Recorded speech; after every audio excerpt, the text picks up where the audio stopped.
Padre de todos, el universo, te pedimos por un nuevo año que se inicia hoy en el Huetripantu, para que este nuevo ciclo de vida sea próspero, abundante, lleno de felicidad para nuestras familias.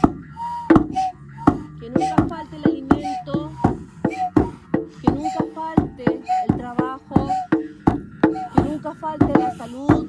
Protégenos a cada uno de nosotros y al mundo entero, para que esta pandemia se vaya y podamos vivir nuestras vidas en normalidad. Te pedimos también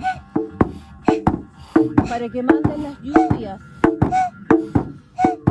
para nutrir los campos, las plantas, las flores, los animales y los seres humanos.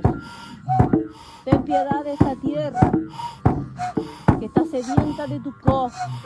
Envíalo en abundancia para que pueda absorber de ella la gran vida que tú mandas del cielo.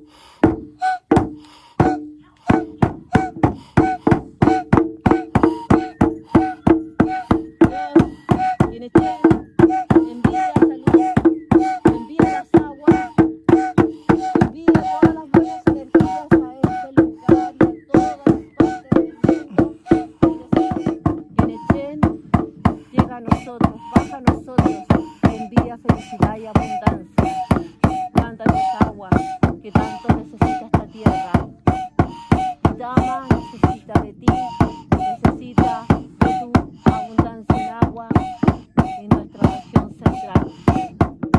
Gracias, Señor. Yo sé que tú escuchas desde el cielo. Te agradecemos a ti que nos escuchas.